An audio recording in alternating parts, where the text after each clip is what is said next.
अस्सलाम वालेकुम दोस्तों। मैं हूं आपकी होस्ट और दोस्त आयशा नूर और आप सबको वेलकम बैक कहती हूं अपने उर्दू नॉवेल्स रीडिंग चैनल पर। आज हम लोग कंटिन्यू करने वाले हैं सादिया राजपूत का नॉवल इश्क आतिश। लेकिन आज के एपिसोड से पहले एक छोटा सा रिमाइंडर कि अगर अभी तक आप लोगों ने मेरे चैनल को सब्सक्राइब नहीं किया तो please do subscribe to my channel, क्योंकि इसी तरह आपको फ्यूचर में भी मेरी वीडियोज़ की अपडेट्स मिलती रहेंगी। तो आइए शुरू करते हैं आज के एपिसोड ऑफ इश्क आतिश। नूरुल हुदा के लिए दिन रात का फर्क मिट गया था। उन्होंने खुद को बेतहाशा काम में उलझा लिया। ऐसे में दो घड़ी की फुर्सत मैसर आ जाती तो खुद भी हैरान होने लगते। उन्होंने कब इस तर्ज पर जिंदगी गुजारी थी। इस तेज रफ्तारी से ही घबरा कर वो लंदन से पाकिस्तान आए थे, और अब लगता था वो आंखों पर पट्टी बांधे अंधाधुंध दौड़ते चले जा रहे हैं। किधर हैं और कहाँ जा रहे हैं, कुछ खबर नहीं। अभी गारमेंट्स फैक्ट्री ढंग से स्टैब्लिश भी नहीं हुई थी कि वो टेक्सटाइल के बिजनेस में भी आ गए, और अब एक्सपोर्ट के लिए पर तोल रहे थे। कॉरपोरेट सेक्टर में लोग कहने लगे थे, नूरुल हुदा फारूकी एक ही जस्त में समंदर पार कर लेना चाहता है। कौन जान पाता कि जो सौदा उन्हें चैन नहीं लेने देता वो तो कुछ और ही है। वो तो खुद उन यादों से बचाना चाहते थे जो हर लम्हा उनकी घात में रहती थीं। घर से बाहर तो फरार के कई रास्ते थे, लेकिन घर में कदम रखते ही उसकी यादें उन्हें नरगे में लेके बेबस कर देती थीं। घर लौटने का ख्याल बहुत खौफजदा कर देता। वो खुद को बेनाम मसरूफियतों में उलझाए रखते, मगर घर तो लौटना ही पड़ता है। उन्होंने एंट्रेंस का दरवाज़ा खोलकर अंदर कदम रखना ही था कि नजर ना चाहते हुए भी लाउंज के सोफे पर पड़ गई, और उसकी यादों ने उनकी आंखों पर मलिहा के अक्स का पर्दा डाल दिया। अब उन्हें धुएं की धुंधली दीवार की जरूरत नहीं रही थी। उन्होंने उंगलियों में दबा सिगरेट मसल कर बुझाते हुए एक जाने उछाल दिया। एक तुम जो नहीं हो तो लगता है कुछ नहीं। उस शख्स को देखते हुए उन्होंने हर रोज की तरह ये अल्फाज दोहराए, फिर दरवाजे के आगे बने स्टेप पर बैठे और दोनों हाथों पर सर गिरा दिया। साहब, बहुत देर गुजर गई थी। बहादुर की आवाज पर उन्होंने सर उठाकर देखा। खाना लगा दूं?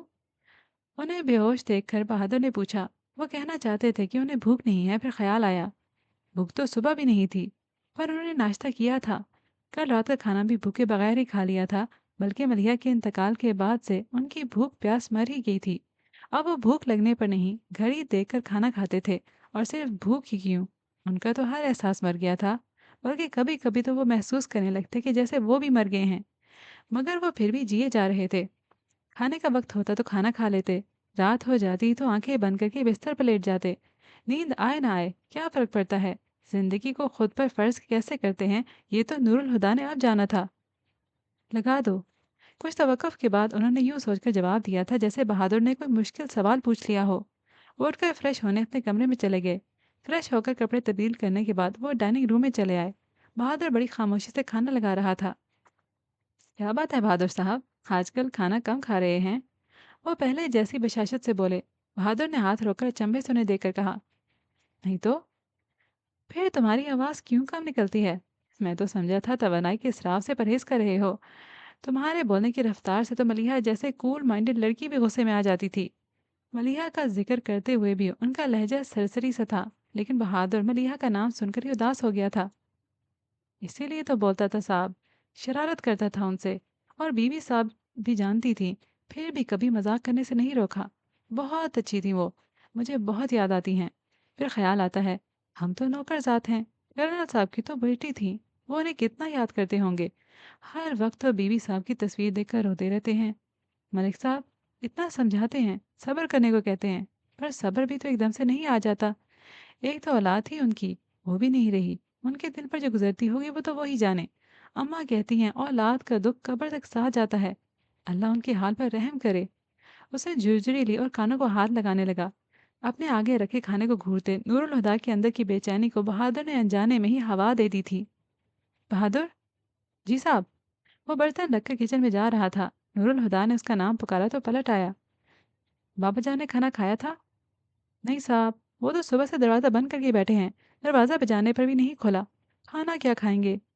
उनकी बेचैनी परेशानी में बदल गई। तुमने मुझे पहले क्यों नहीं बताया?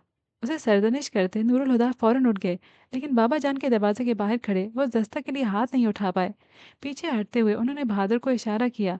उसने आगे आकर दरवाज़ा बजाने के साथ ही आवाज़ लगाई, दरवाज़ा खोलिए कर्नल साहब। मगर दरवाज़ा खुला ना ही अंदर से कोई आवाज़ सुनाई दी। उसने फिर दस्तक दी, दरवाज़ा खोलिए। इस बार भी जवाब नहीं आया। नूरुल हुदा की पेशानी पर सिलवटें उभर आईं। बहादुर, जाओ और कमरे की चाबी लेकर आओ फौरन। बहुत सारे लाकर चाबी लाने चला गया। नूरुल हुदा ने परेशानी में ही दरवाजे के आगे दो तीन चक्कर काटे, फिर मुस्तरब होकर दरवाजा बजा डाला। बाबा जान, दरवाजा खोलें। मलिहा की डायरी को सीने से लगाए रॉकिंग चेयर पर नीम दराज बाबा जान सख्ती किसी हालत में आतिशदान के ऊपर लगी मलिहा की तस्वीर को देखते जा रहे थे। बहादुर के दरवाज़ा बजाने और फिर दरवाज़ा खोलने के लिए कहती हुई उसकी आवाज़ को सुनकर भी उनके जिस्म में कोई रद्द अमल नहीं हुआ। कुछ पल के वक्फे से दोबारा दस्तक हुई, साथ नूरुल हुदा की आवाज़ भी सुनाई दी। नूरुल हुदा। उनके जिस्म में करंट दौड़ गया था। मलिहा की डायरी को संभाल कर वो तेजी से उठे और दरवाज़ा खोल दिया। मलिहा की मौत के बाद आज नूरुल हुदा दूसरी बार उनके दरवाजे तक आए थे। बाबा जान ऐसे उनकी तरफ देख रहे थे जैसा जैसे बेटा परदेश से लौटा हो। आओ बेटा, अंदर आ जाओ। अंदर आने को कहते हुए वो उन्हें रास्ता देने के लिए सामने से हट गए। उन्हें अपनी तरफ बेताबी से देखता पाकर नूरुल हुदा का दिल भी पिघलने लगा था। उन्हें उसके सिवा और कुछ याद नहीं रहा कि वो तो बाप के साय से महरूम हो गए थे, मगर बाबा जान ने उनकी जिंदगी में इस महरूमी को टिकने नहीं दिया। उनका जी चाहा कि बाबा जान से लिपट जाएं, कि तभी वो नूरुल हुदा को रास्ता देने के लिए उनके सामने से हटे थे और मलिया की तस्वीर नूरुल हुदा की आंखों के सामने आ गई। पल भर में उनके चेहरे के तासुरात बदल गए। उन्होंने कमरे में कदम नहीं रखा। दरवाजे में खड़े खड़े ही उन्होंने नजरों का जाविया बदलकर बाबा जान को देखा। उन्हें मौत से चंद लम्हे पहले मलिहा की नम पलकों की लर्जिश याद आ गई थी। बाबा जान की मुतवरम आंखों पर उन्हें रहम कैसे आता। अपनी इस हालत के लिए ये खुद ही जिम्मेदार हैं। बाबा जान के थके हुए पशमुर्दा वजूद पर एक नज़र डालकर उन्होंने सोचा, ये क्या बच्चों जैसी हरकत थी। वो बोले तो आवाज़ में नरमी गायब थी, जो कभी उनके लहजे की पहचान हुआ करती थी। क्या तुम जानते हो नूरुल हुदा कि किसी मुजरिम को सजा देने से पहले उसका मुंह काला करके चौराहे पर क्यों घुमाया जाता है? उनकी बात सुनकर बाबा जान अजीब से लहजे में बोले थे। कुछ पल वो नूरुल हुदा की तरफ से किसी इस्तफसार की मुंतज़िर रहे, फिर कहा, क्योंकि अपने माथे पर अपने जुर्म की स्याही लेकर लोगों का सामना करना सजा पाने से भी कठिन है। आपके पछतावे किसी चीज़ का मदावा नहीं कर सकते। उनकी बात पर वो तनफ्फुर से बोले, जानता हूँ, और यही एहसास तो पछतावे को और भी गहरा कर देता है कि मैं चाहे जान दे डालूं, मेरी बेटी की जान वापस नहीं आएगी। वो थके हुए लहजे में बोले, फिर मुल्तजियाना अंदाज में कहा, क्या तुम मुझे माफ़ नहीं कर सकते? नूरुल हुदा सर लहजे में बोले, मेरी माफ़ी मलिहा की माफ़ी से मशरूत है। जाइए, जाकर अपनी बेटी से माफ़ी मांगे। अगर उसने माफ़ कर दिए तो मैं भी माफ़ कर दूंगा। सर झुकाए बाबा जान बेबसी की इंतहा पर पहुंच गए थे। एक बात और, उंगली उठाकर नूरुल हुदा कहने लगे, बराए मेहरबानी आइंदा इस किस्म की हरकत करके मुझे परेशान मत कीजिएगा। फिर उनका रद्द-ए-अमल देखने के लिए वो रुके नहीं। उनमें इतनी हिम्मत भी नहीं थी कि बाबा जान के खंडर हुए वजूद को एक सेकंड भी और देख पाते। अपने कमरे में आकर वो चप्पल उतारे बगैर बेड पर गिर गए और आंखें बंद कर लीं। आंसू उनकी आंखों के कोनों से निकलकर कनपटियों पर बहते चादर में जज्ब होते गए।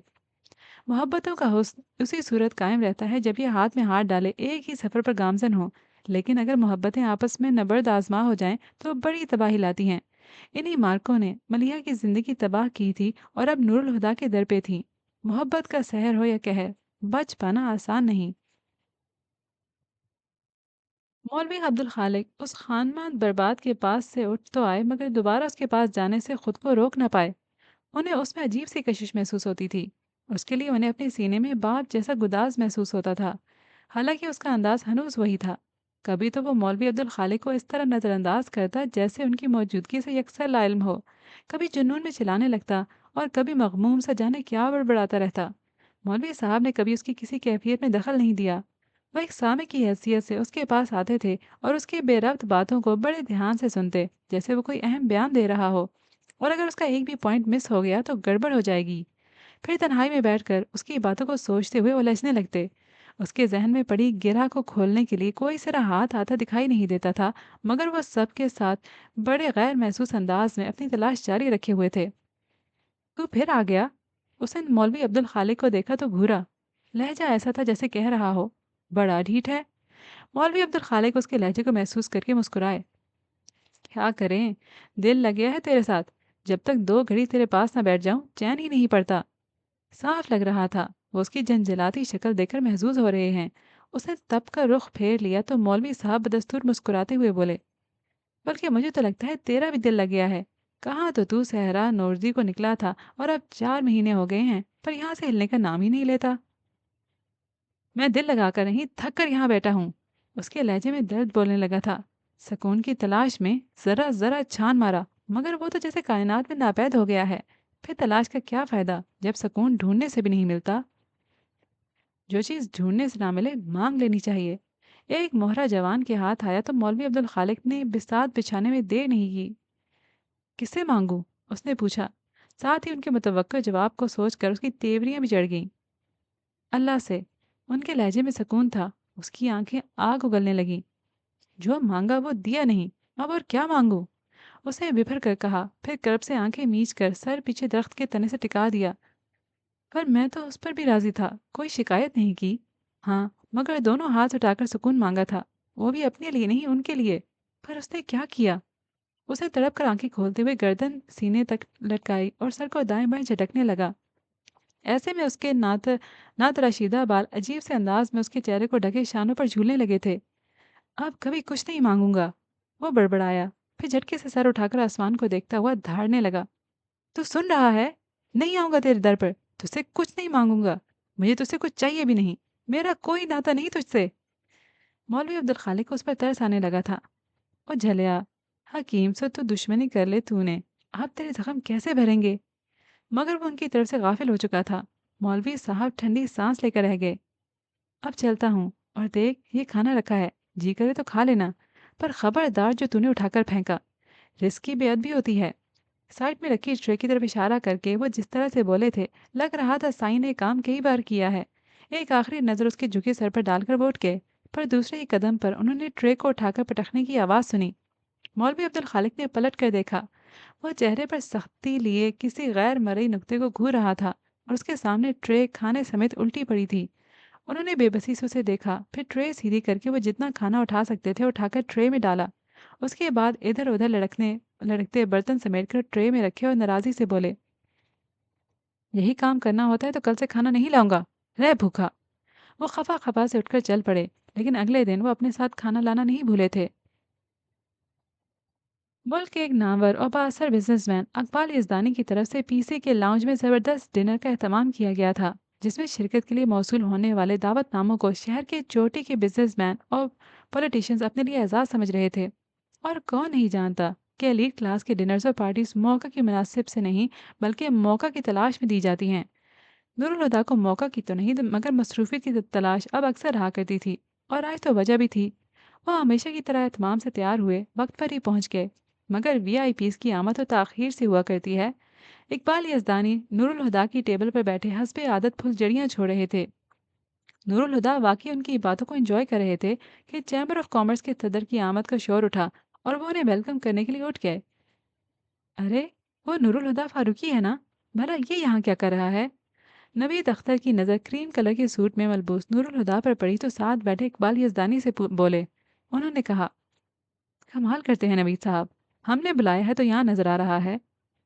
کمال تو آپ نے کیا ہے یزدانی صاحب، یہ لڑکا جس بزنس فیلڈ میں آئے ابھی جمعہ 8 دن بھی نہیں ہوئے، آپ اسے پرسنلی انوائٹ کر رہے ہیں۔ ان کے لہجے میں نور الہدا کی تحقیر کے ساتھ ساتھ اقبال یزدانی کے لیے طنز بھی تھا، جسے محسوس کر کے بھی انہوں نے برا نہیں مانا بلکہ ہنس کر بولے، یہی سوچئے نوید صاحب، اگر ہم نے بلایا ہے تو اس لڑکے میں کچھ خاص بھی ہوگا۔ کیا خاص ہو سکتا ہے اس کل کے بچے میں؟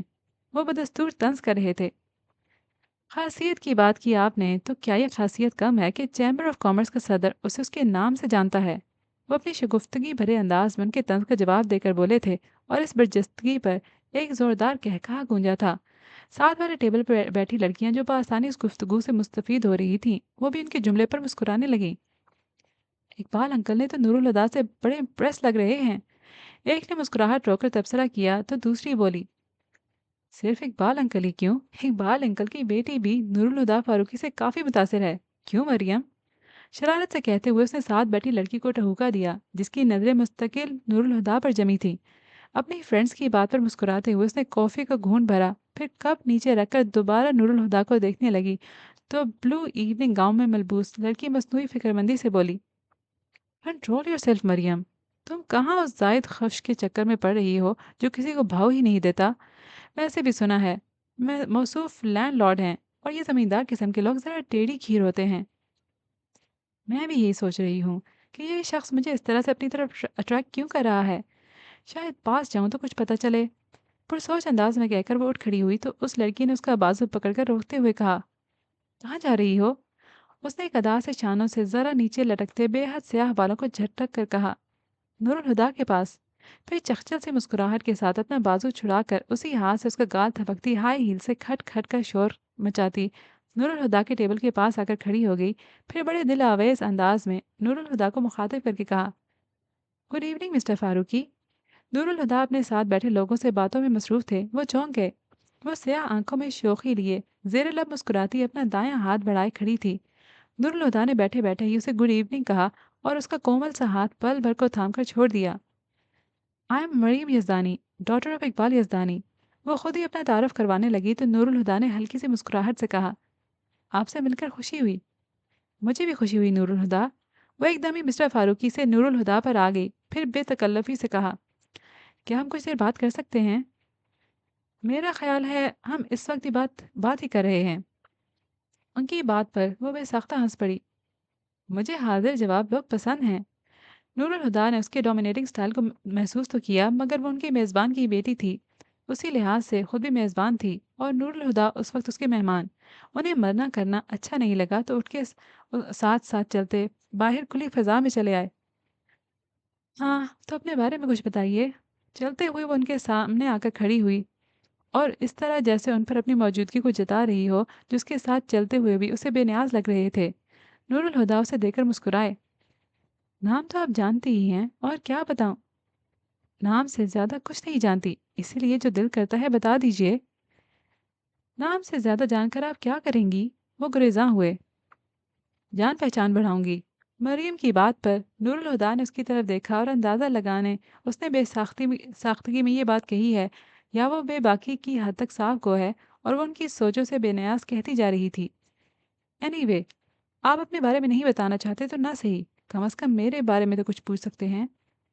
बताइए। उसके इसरार पर नूरुल हुदा ने कहा और वो बताने लगी, थोड़ी सी ज़िद्दी हूँ, थोड़ी सी मूडी, और हाँ, बिजनेस से मुझे ज़रा दिलचस्पी नहीं है। मगर पापा कहते हैं मैंने भी हार्वर्ड यूनिवर्सिटी से एमबीए किया है।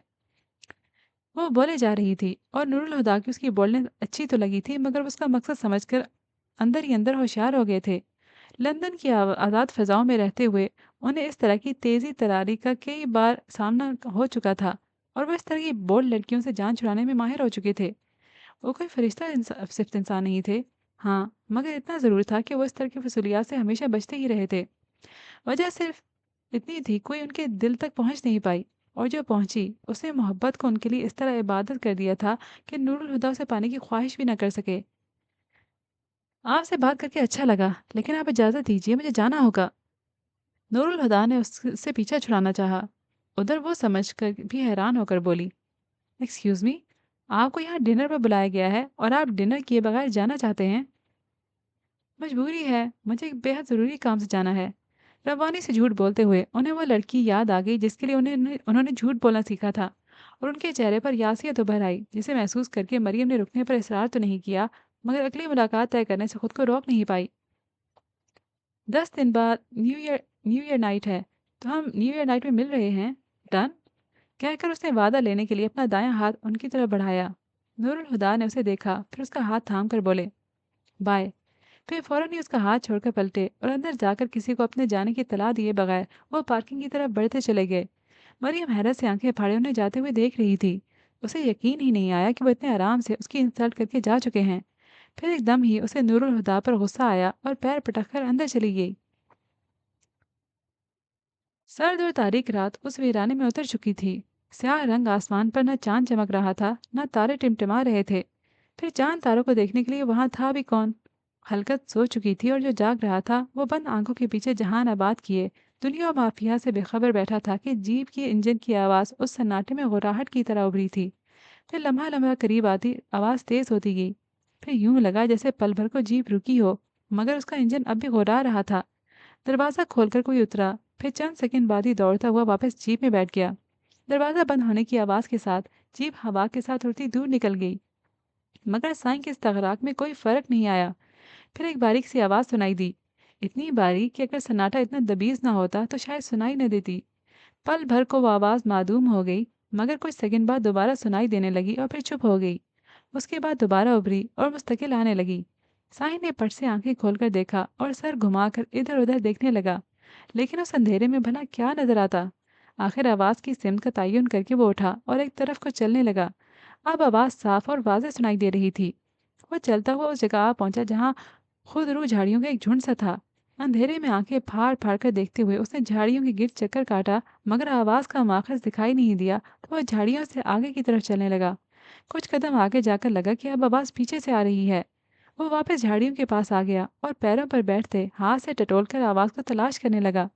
زمین پر ہاتھ پھیر کر دیکھتے ہوئے اس نے یوں ہی جھاڑیوں کے اندر ہاتھ ڈالا تو ہاتھ میں کپڑا آ گیا۔ وہ حیران ہو کر کپڑے کو ٹٹولنے لگا، تبھی اس کا ہاتھ کسی نرم و ملائم چیز سے ٹکرایا تھا۔ وہ ٹھٹکا، پھر دوسرا ہاتھ بھی اندر جھاڑیوں میں ڈال کر منحنی سا شور مچاتی کپڑوں میں لپٹی اس چیز کو احتیاط سے باہر نکال لیا۔ باہر نکال کر جو دیکھا تو اندھیرے میں نظر آتے اس کے خد و خال کو دیکھ کر وہ بری طرح چونک گیا۔ پھر جو گھبرا کر ٹٹولا تو اندازے کی تصدیق بھی ہو گئی۔ وہ ایک بچہ تھا، کسی کتے بلی کا نہیں، انسان کا بچہ۔ انسان جو اشرف المخلوقات ہے اور تمام مخلوقات میں بس اسے ہی یہ شرف حاصل ہے کہ جگر کے ٹکڑے کو گوشت کے لوتھڑے کی طرح گرد اور چیل کووں کی خوراک بننے کے لیے ویرانوں میں پھینک آتا ہے۔ وہ ہکا بکا اسے گود میں لیے بیٹھا تھا۔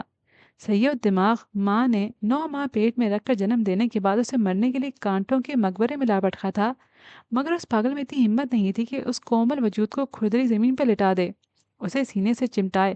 وہ اپنے ٹھکانے پہ لوٹ آیا۔ دماغ تو ایک مدت سے معاف ہو چکا تھا اور ہستی کھنڈر بن گئی تھی، لیکن چھاتی پر ہلچل مچاتے ننھے ہاتھوں اور پیروں کی حرکت نے اس کھنڈر کو بھی زیر و زبر کر دیا۔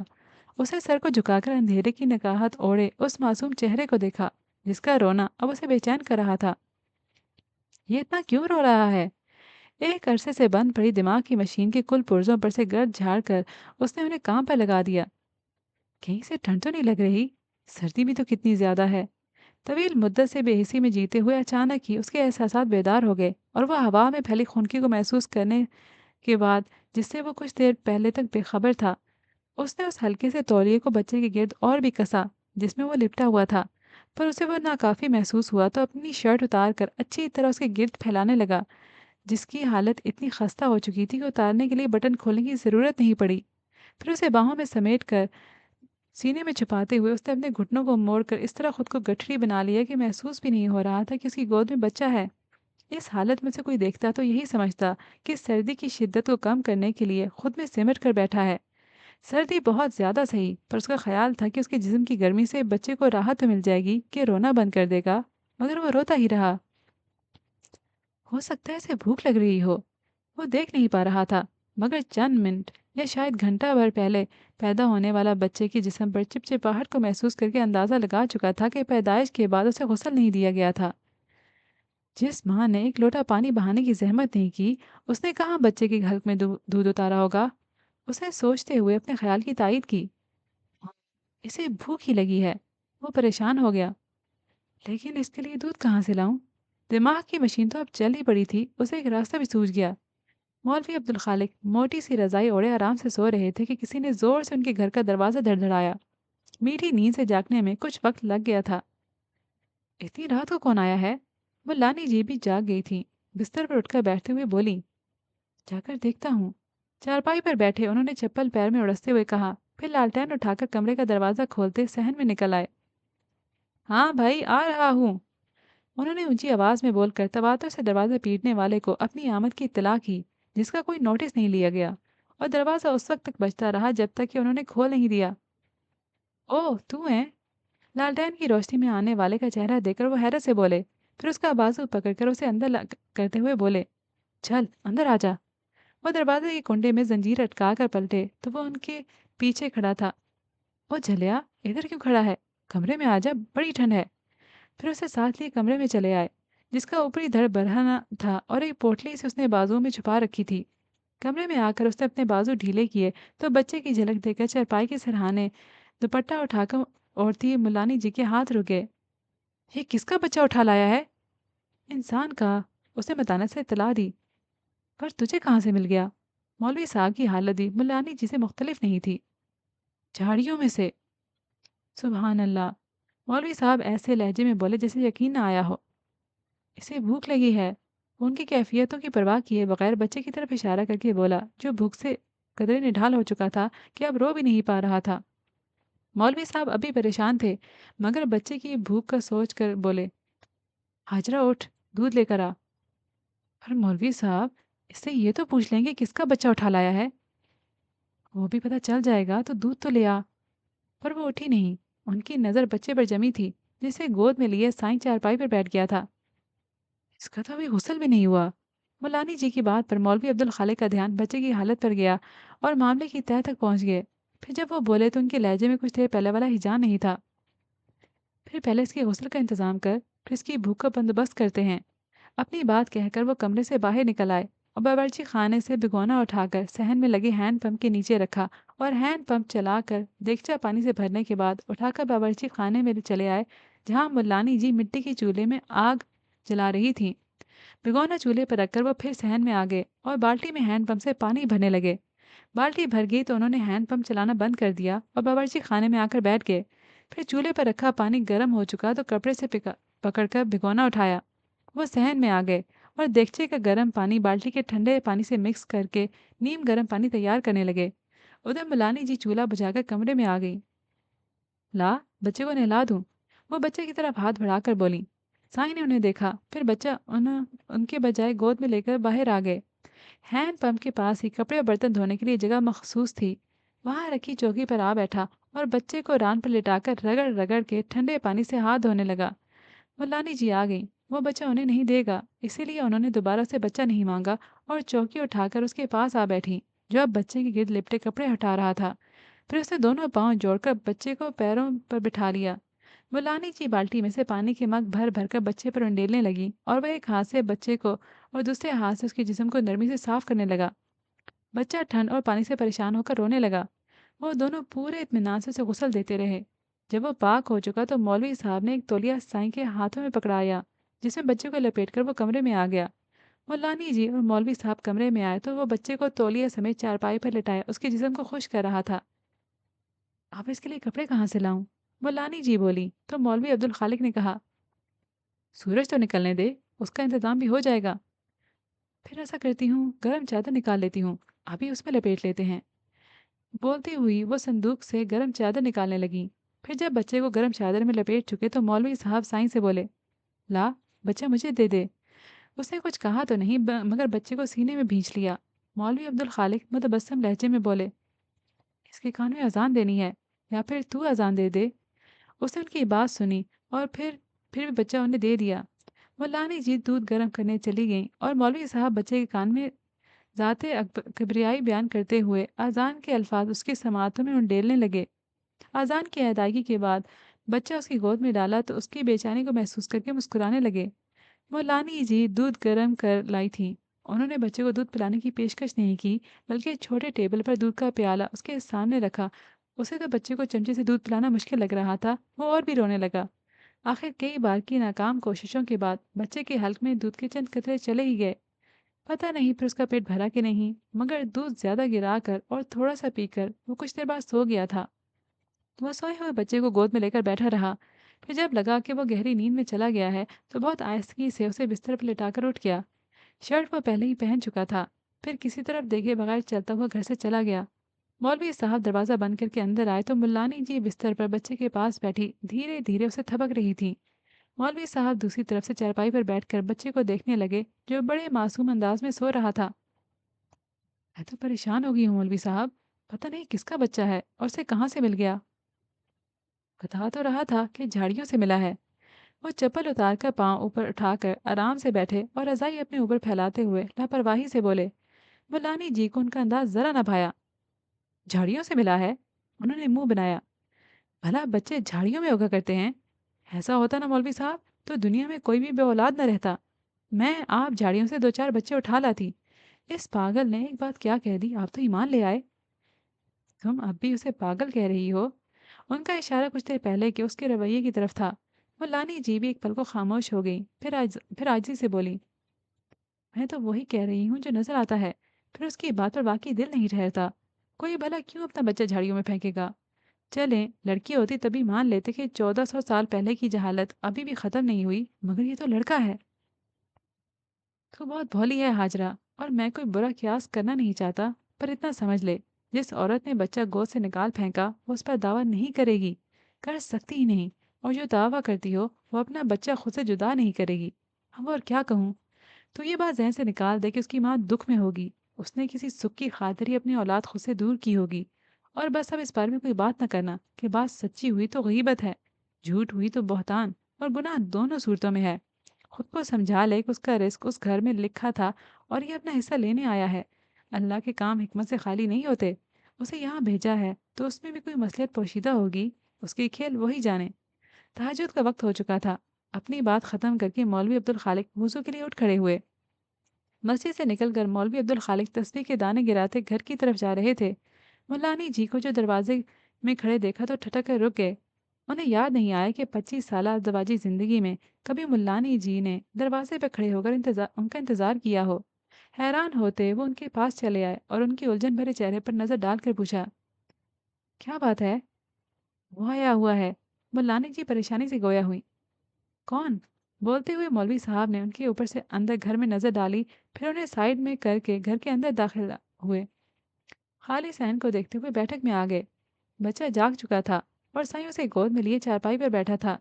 حالانکہ وہ یک ٹک بچے کو دیکھ رہا تھا، لیکن اس کی آنکھیں دلچسپی سے خالی تھیں اور نہ ہی وہ بچے سے کھیل رہا تھا، مگر بچے کو اس کی موجودگی بہت اچھی لگ رہی تھی۔ وہ کبھی اپنے چھوٹے چھوٹے نرم ہاتھ اس کے سینے پر مارتا اور کبھی اس کی داڑھی میں الجھا کر کھینچتا، بہت مگن لگ رہا تھا۔ پتہ نہیں سائیں نے مولوی عبدالخالق کی موجودگی کو محسوس کیا تھا یا نہیں، کیونکہ ان کے آنے کے بعد بھی وہ انہیں ہماق سے بچے کو دیکھتا رہا تھا۔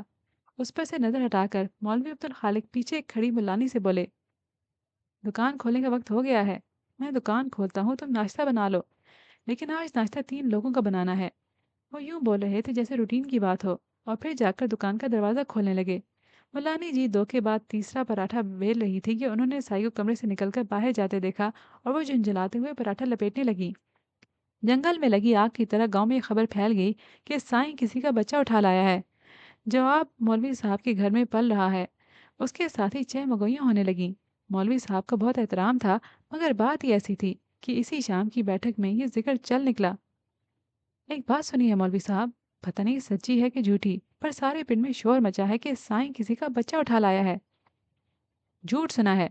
جبار عرف جیرے کی بات پر مولوی عبدالخالق نے کہا، وہ کسی کا بچہ اٹھا نہیں لایا، بلکہ بچے کے والی وارث خود بچے کو اس کے پاس چھوڑ گئے تھے۔ لیکن بچہ ہے کس کا؟ ایک اور نے کہا، دیکھ نیاز محمد، ہمیں تو اس کی نگہبانی کا فرض سونپا گیا ہے، سو ہم کر رہے ہیں، باقی کی باتیں تو اللہ جانے۔ انہوں نے متانت سے جواب دے دیا، مگر ملانی جی زچ ہوئی جا رہی تھی۔ کل کی بات کر زینب، جس نے رات کے اندھیرے میں بچہ ویرانی میں پھینک دیا، کوئی کہاں سے اس کا پتہ ڈھونڈے۔ ان کی بات پر زینب بولی، یہ بھی ہے، پر کچھ دن انتظار کر کے دیکھ لیں، شاید کوئی اسے لینے آ جائے۔ زینب، تو واقعی کم عقل ہے، ایک دوسری عورت بولی۔ اگر لینے ہی آنا تھا تو کوئی چھوڑ کے کیوں جاتا؟ لیکن ملانی جی، معاملہ تو مشکوک ہے، کوئی کیوں اپنا بچہ پھینکے گا، وہ بھی اتنے سونے منڈے کو؟ میرے والے نے منڈے کے چکر میں 3 بیاہ کر لیے، اب کہتا ہے چوتھا کرے گا، بھلا کوئی وارث کو بھی پھینک کر جاتا ہے؟ اب کیا کہوں سیدہ، بات تو میری عقل میں بھی نہیں آتی، پر مولوی صاحب کہتے ہیں برا قیاس نہ کرو۔ اس نے کہہ کر اس ٹاپک کو ختم کر دیا۔ صحن میں چارپائی بچھا کر بیٹھی عورتیں دھوپ سینکتے ہوئے اپنے اندازے لگاتی رہیں، جبکہ وہ جس کی ذات موضوع بحث بنی ہوئی تھی سائیں کی گود میں لیٹا مزے سے انگوٹھا چوس رہا تھا۔ دھوپ اتر گئی تھی اور مولوی عبدالخالق کے گھر کا آنگن بچوں سے بھر گیا تھا۔ برابر برابر 2 دریاں بچھی تھیں۔ ایک دری پر بیٹھے بچے ہاتھوں میں سپارے لیے لہک لہک کر قرآن پڑھ رہے تھے، اور دوسری دری پر وہ بچے بیٹھے تھے جو قرآن کا سبق لے کر یاد کر چکے تھے اور اب اپنے اسکول کی کتابیں کاپیاں لے کر بیٹھے ہوم ورک کر رہے تھے۔ سائیں نے آج پہلی بار مولوی صاحب کے گھر کا رخ کیا تھا۔ حالانکہ کچھ دنوں سے وہ برابر ان کے گھر کے چکر لگا رہا تھا۔ وہ کچھ دیر بچے کے ساتھ گزارتا، پھر اٹھ کر چلا جاتا، مگر جتنی بھی دیر وہاں رہتا بچے کے سارے کام خود ہی کرتا۔ بچہ بھی اسے مانوس ہو گیا تھا، وہ اسے پہچاننے لگا تھا۔ اسے دیکھتے ہی وہ مسکرا کے یوں اپنے ہاتھ بلند کرتا جیسے اسے بلا رہا ہو، پھر جتنی دیر اس کے ساتھ رہتا کھیلتا رہتا، روتا تو بالکل بھی نہیں تھا۔ سائیں دروازے پر آ کر رک گیا تو بچے تجسس سے اسے دیکھتے ہوئے آپس میں خسر پسر کرنے لگے۔ حساب کا سوال سمجھاتے ہوئے مولوی عبدالخالق نے دروازے کی طرف بچوں کی دلچسپی محسوس کر کے سر اٹھا کر دیکھا، پھر سائیں پر نظر پڑتے ہی بشاشت سے بولے، وہ جھلیا، باہر کیوں کھڑا ہے؟ اب تو اس چوکھٹ پر 3 نام کی تعویذ گڑے ہیں، सीधा अंदर चला आ। वो चलता हुआ अंदर चला आया और मौलवी अब्दुल खालिक के साथ दरी पर बैठ गया। उसे चुप देखकर मौलवी अब्दुल खालिक ने कहा, काके से मिलने आया है? उसने धीरे से नफी में सर हिलाया, फिर कहा, मुझे भूख लगी है। सुभान अल्लाह, मौलवी साहब ने बेसाख्ता कहा, फिर आवाज़ें देने लगे, हाजरा, ओ हाजरा, खाना लेकर आओ भाई। लेकिन एक मिनट, उन्हें कुछ ख्याल आया तो बोल कर मानी खेस नजरों से उसे देखने लगे। खाना तो जरूर मिलेगा, पर पहले एक काम करना होगा। उसने सवालिया नजरों से उन्हें देखा। मौलवी अब्दुल खालिक उसके इस्तफसार को समझ गए थे, लेकिन उसे कुछ बताने के बजाय वो इशारे से एक बच्चे को पास बुलाने लगे। इधर आ। बच्चा पास आ गया तो बोले, जाकर जब्बार से कह कि अपना ताम झाम उठाकर चला आए। जब्बार कौन? जीरा नाई? बच्चे ने मासूमियत से बोलते हुए तस्दीक चाही तो मौलवी साहब माथा पीट कर बोले, तुम लोग नाम बिगाड़ने से बाज ना आना। हाँ भाई, जाकर जीरे नाई से कहो मैंने बुलाया है। और बच्चा उनकी कुलसने पर महसूस होता बाहर भाग गया। उसे भेजकर मौलवी अब्दुल खालिक साईं की मौजूदगी को फरामोश करते हुए बच्चों को पढ़ाने लगे। सलाम मौलवी साहब। जब्बार ने दरवाजे पर से सलाम झड़ा। मौलवी साहब उसके सलाम का जवाब देते उठ खड़े हुए। अपना सामान साथ लाए हो? जी मौलवी साहब, सब उठा लाया। उसने अपने कंधे से लटके लकड़ी के संदूक को थपका। पर आपके बाल तो जुमे को ही तराशे थे और खत भी बनाया था, फिर कैसे बुलाना हुआ? उसकी बात पर मुस्कुराकर मौलवी साहब ने साईं की तरफ इशारा करके कहा, तेरी ज़रूरत मुझे नहीं इसे है। फिर उसके पास आकर बोले, चल उठ, बहुत फिर लिया इस तरह, अब तुझे इंसान का बच्चा बनाते हैं। उसके बाद अंदर से मेज़ और कुर्सी मंगवा कर उसे कुर्सी पर बिठा दिया। जब्बार फुर्ती से अपने सामान निकालकर मेज़ पर रखता जा रहा था। साईं के जी में जाने क्या आई कि आईना उठाकर उसमें अपना चेहरा देखने लगा। वो चेहरा जिसे मुद्दत से धोया नहीं गया था, बड़े बालों और तराशीदा दाढ़ी में छुपा हुआ था। उसे जैसे खुद पर भी अपनी परागंदा हाली पर यकीन नहीं आया। दाढ़ी के चिपचिपाते बालों पर हाथ फेरते हुए उसने अपने असल रूप को याद करना चाहा, पर हैरत की बात थी कि उसे अपनी सूरत याद नहीं आई। और आती भी कैसे? आईने में नजर आता चेहरा इस कदर अजनबी था कि उसमें से पुराने नकुश ढूंढ पाना मुश्किल होता। जब्बार ने उसके कंधों पर तौलिया डालकर सर के बाल तराशना शुरू किए। उसने मुद्दत से सर नहीं धोया था और ना बालों में तेल लगाया था। सो अब उनकी हालत झाड़ जनकार जैसी हो रही थी, जिसे काटना आसान काम नहीं था। पर जब्बार अपने काम का कारीगर था। वक्त हुई पर उसने बालों को तराश खराश की हद तक सही हालत दे दी थी। फिर उसकी दाढ़ी के बालों को माकूल हद तक छोटा कर दिया था। जब्बार अपनी तरफ से काम खत्म करके सीधा हुआ तो उसने हाथ बढ़ाकर आईना उठा लिया। चेहरा अब भी अनजान लग रहा था। बिना कुछ सोचे उसने शेविंग के लिए झाग उठाकर हाथ से चेहरे पर फैलाया, फिर उस तरह लेकर शेव करने लगा। अब उसके चेहरे को ब्लेड की रगड़ की आदत नहीं रही थी। उसने एक हाथ मारा ही था कि चेहरे पर कट पड़ गया, मगर उसने शेविंग रोककर खून साफ करने की जहमत नहीं की। उसकी हरकतें सकनात ख्वाबीदा सी थीं, जैसे वो अपनी पुरानी आदतों को याद कर रहा हो। वो आराम से शेव करता रहा, मगर अब उसके अंदाज में एहतियात थी। दाढ़ी हटाकर उसने तौलिए से झाग मुंह पर से साफ करते हुए आईने में देखा और माजी में झांका। अब भी उसके चेहरे में कुछ अजनबी सा था। मूंछों को साफ करके उसने फिर आईना देखा। अब कि उसे चेहरे से शनासाई का एहसास हो रहा था। अब कुछ बात बनी है। अपनी थोड़ी को मसलते हुए उसने सोचा, ये कपड़े ले और जाकर नहा ले। वैसे मेरा नाप तो ये छोटा होगा, मगर जो चीथड़े तूने पहन रखे हैं उनसे बहरहाल बेहतर हैं। अभी इनसे ही काम चला ले। कल तेरे 2 जोड़ों का कपड़ा खरीद कर दर्जी को सिलने के लिए दे दूंगा। मौलवी साहब हाथ में अपना एक शलवार कमीज लिए उसे कह रहे थे। उसने उनके हाथ से कपड़े लिए, फिर रस्सी से तौलिया उठाकर गुसल खाने में चला गया। वो इतनी देर तक नहाया कि मौलवी साहब मगरिब की नमाज पढ़कर आ गए। मगर जब वो गीले बालों को तौलिए से रगड़ता गुसल खाने से बरामद हुआ तो दोनों मियाँ बीवी खुशगवार हैरत में घिरे उसे देखते रह गए। उसके बाल जो मटियाले रंग के लगा करते थे, उनकी स्याह रंगत कई बार साबुन से धुलकर निखर आई थी। गहरी स्याह आंखों की मकनातीसियत तो वही थी, लेकिन अब उनमें वहशत दिखाई नहीं दे रही थी। हाँ, मगर वीरानी यूं की त्यों थी। आंखों के नीचे हल्के वाजे हो रहे थे। रंग शायद यूं भी कदरे सांवला रहा होगा, मगर अब झुलस कर गहरा हो गया था। खालों का ढीला मांस बता रहा था कि ये चेहरा कभी पुरगोश था। अनाबी रंगत के होंठ जो सख्ती से भिंचे रहते थे, उस वक्त नरमी से बंद थे, जिनसे चेहरे का तासुर ही बदल गया था। वहशत और दीवानगी की जगह संजीदगी और मतानत नजर आ रही थी। उसकी दराज कामत तो नजर आती थी, मगर शानों की चौड़ाई अब ज्यादा नुमायां हो रही थी। अंदाजा लगाया जा सकता था कि वो कभी सेहतमंद जिस्म का मालिक रहा होगा, लेकिन अब उसका वजन काफी कम हो गया था। मौलवी साहब के कपड़े उसके लंबे कद पर काफी छोटे थे। शलवार टखनों से ऊपर जा रही थी और कमीज घुटनों से ऊपर। उस पर मजहका ये कि कमजोरी की हद तक दुबला होने के बावजूद कमीज उसके चौड़े चकले सीने पर फंसी हुई लग रही थी। मगर जिसने उसे दीवानगी के आलम में देखा हो, उसके लिए उसकी बदली हुई हालत वाकई खुशगवार थी। साईं की तो हालत ही बदल गई है मौलवी साहब, देखिए ज़रा, कैसा सोना रूप निकाला है। मुल्लानी जी की बात पर उसे देखते हुए वो मुस्कुराते लहजे में बोले, ये साईं नहीं है हाजरा, अल्लाह का बंदा है। अब्दुल्ला है। क्यों अब्दुल्ला? मैंने ठीक कहा ना? वो नहीं देख रहा था, पर उनके इस्तफसार पर नजर चुराकर गीला तौलिया रस्सी पर फैलाने लगा। मौलवी साहब की मानी खैज मुस्कुराहट और भी गहरी हो गई। ना मान, तेरे मानने से उसकी बुजुर्गी और तेरी बंदगी में फर्क नहीं आएगा। और वह अनजान सा बना उंगलियों की मदद से अपने बाल सुलझाने लगा। मुल्लानी जी ने देखा तो बोली, इधर आ मेरे पास, मैं बाल बना देती हूँ। और उठकर दीवार गिर अलमारी से कंघा पकड़कर वापस अपनी जगह पर आ बैठी। उसने सहन में पड़ी पीढ़ी उठाकर चारपाई के पास रखी जिस पर मुलानी जी बैठी थी, और उस पर बैठकर सर उनके सामने झुका दिया।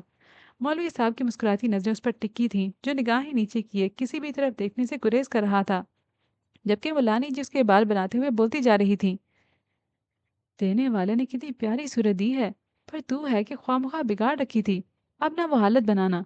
मुझे नहीं पता तुझ पर क्या बीती है, तेरे जख्म उधर न जाएं इसलिए पूछूंगी भी नहीं। लेकिन एक बात कहूंगी कि अगर आज बीते हुए कल का मातम मनाया जाए तो उसकी नहुसत के साए आने वाले कल पर भी पड़ जाते हैं। जो हुआ अगर उसे भूल नहीं सकता तो याद करना भी छोड़ दे। ले, तेरे बाल भी बन गए। उसके बाल बन चुके तो उन्होंने कहा। तभी अंदर से बच्चे के रोने की आवाज़ आई। वो अंदर चारपाई पर सो रहा था और जागने पर खुद को अकेला पाकर रोने लगा था।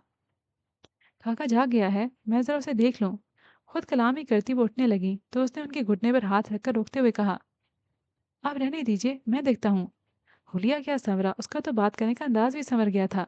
शाइस्तगी से बोलकर वो कमरे में आ गया और बच्चे को इशारे से लगाकर चुप कराने लगा। लेकिन बच्चा तो उसकी गोद में आते ही ऐसे चुप हो गया जैसे माँ ने खुद गोद में ले लिया हो। उसका रोना बंद हुआ तो अब्दुल्ला ने जैसे उसका तासुर देखने के लिए अपना चेहरा उसकी आंखों के सामने किया। बच्चा परेशान सा हो गया। लम्स जाना पहचाना है पर चेहरा अजनबी। अपनी बड़ी बड़ी काली आंखों को पटपटाता वो अपने नर्म हाथों से अजनबी चेहरे को छूने लगा। तो एक मुद्दत के बाद अब्दुल्ला के चेहरे पर हल्की सी मुस्कुराहट उभर आई। इजहार तशक्कुर के तौर पर उसने उन नरम हाथों को चूम लिया। अब्दुल्ला, आकर खाना खा लो। कुछ देर बाद मुलानी जी ने दरवाजे पर आकर कहा। फिर बच्चे को उसकी गोद में देखकर बोली, इसे भी साथ ले आना, इसकी फीडर का वक्त हो गया है। पर कंबल में ठीक से लपेट लेना कहीं सर्दी न लग जाए। वो चली गई तो अब्दुल्ला भी उसे कंबल में लपेट कर बाहर बावर्ची खाने में आ गया। मौलवी साहब खाना खत्म करके उठ गए। अच्छा हाजरा, मैं मस्जिद जा रहा हूँ, इशा का वक्त हो गया है। और तू सुन अब्दुल्ला, खाना खाकर इधर उधर ना निकल जाना। बहुत हो गई आवारागर्दी। आप आराम से घर पर बैठ, इसके लिए भी बिस्तर बिछा देना। वो अब्दुल्ला से कहकर आखिर में फिर मुलानी जी से बोले थे। जब मौलवी साहब मस्जिद से लौटे तो वो बच्चे को साथ लेकर सो रहा था, जबकि बच्चा सर घुमा घुमा कर कमरे में चारों तरफ देखता उसके बाजू के तकिए पर लेटा जाग रहा था। उन दोनों को देखकर अब मौलवी अब्दुल खालिक ने मुल्लानी को देखा और बोले, रब सोने की यही बात तो सबसे सोनी है कि बंदा जो मांगता है उसे दुगना देता है। अब देख, उससे एक पुत्र मांगा था, उसने दो दे दिए हैं। अब संभाल इन्हें और अपने चाव पूरे कर। लेकिन याद रखना, जिसने दिए हैं वो ले भी लेगा। बेशक मौलवी साहब, पर अभी तो मेरा आंगन भर गया है, मुझे उस पर खुश हो लेने दें। पर शुक्र करना मत भूलना, उन्होंने तंबीह की। नहीं भूलूंगी, मौलानी जी ने यकीन दिलाया। तो इसी पॉइंट पे करते हैं आज के एपिसोड को ख़त्म। इंशाल्लाह आगे भी इसी पॉइंट से कंटिन्यू करेंगे। उम्मीद करती हूँ कि अभी तक की स्टोरी आपको पसंद आ रही होगी। अगर ऐसा है तो कमेंट सेक्शन में लिखना मत भूलिएगा। इसके अलावा भी आपकी नॉवल रिकमेंडेशंस का मुझे कमेंट सेक्शन में इंतज़ार रहेगा। अभी के लिए मुझे इजाज़त दीजिए, इंशाल्लाह आइंदा मिलेंगे। तब तक के लिए हंसते रहिएगा, मुस्कुराते रहिएगा। अल्लाह हाफ़िज़।